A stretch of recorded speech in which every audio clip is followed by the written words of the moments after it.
উত্তর দিনাজপুর জেলার করণদিঘি ব্লকের রসকোয়া দক্ষিণ খান্তায় দীর্ঘদিন ধরে বিদ্যুৎ না থাকায় গরমে ভোগান্তি ভুগছে গ্রামবাসীরা। রাস্তা অবরোধ করে বিক্ষোভ দেখান গ্রামবাসীদের অভিযোগ, গ্রামে যে ট্রান্সফরমার আছে সেটা সম্পূর্ণ গ্রামের লোড দিতে পারছে না, বারবার ট্রান্সফরমার নষ্ট হয়ে যাচ্ছে। তাদের দাবি অতি শীঘ্রই যেন তাদের ক্যাপাসিটি হিসেবে ট্রান্সফরমার দেওয়া হয়। এই দাবি নিয়ে গ্রামবাসীরা রাস্তা অবরোধ করেন। করণদিঘি থানার পুলিশ এবং রসকোয়া ফাঁড়ির পুলিশ এসে অবরোধ তুলে এবং তাদের আশ্বাস দেয় অতি শীঘ্রই তাদের দাবি পূরণ হবে। প্রায় কতদিন হলো লাইন ডিস্টার্ব হয়েছে? 15 দিন ধরে মানে টোটালি লাইন পাচ্ছেন না, এই জন্য এখন কি করতে এসেছেন? ওটা আমরা পাল্টাতে চাই, নতুন ট্রান্সমিটার লাগাবো, থেকে বড় ক্যাপাসিটি করব। শুনতেই পারলেন যে গ্রামবাসীর আমরা ল্যান্ড ডিপার্টমেন্টের কাছে ফোন করছি, উনি ওনার নাম্বার দিচ্ছে, আমরা 40 ব্লক লাইন আমাদের মানে ভালো করে দিয়ে আসছে না।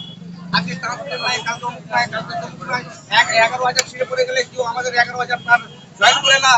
এখন কি প্রবলেম? এখন লাইন নাই স্যার, ভিডিও অন করেন, ভিডিও অন নাই।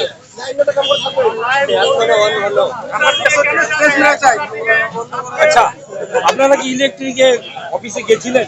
আমরা যাই গেছিলাম, যোগাযোগ করতেছি, একজনকে যোগাযোগ করছি, আরেকজনের নাম্বার দিচ্ছে, আরেকজনের নাম্বার দিচ্ছে, কেউ বলছে আমরা ছুটিতে আছি, কেউ বলছে আমরা অমুক জায়গায় লাইনে কাজ করতেছি। আমাদের এখানে রাস্তা পাতে আসলে যখন আসে আমরা থাকি না, রাত্রে ঘুমাই যায়, তখন আসে উপরে কি না কি করে আবার চলে যায়, আমরা দেখতে পাই না ওদেরকে যে কখন আসলো আর কখন গেল।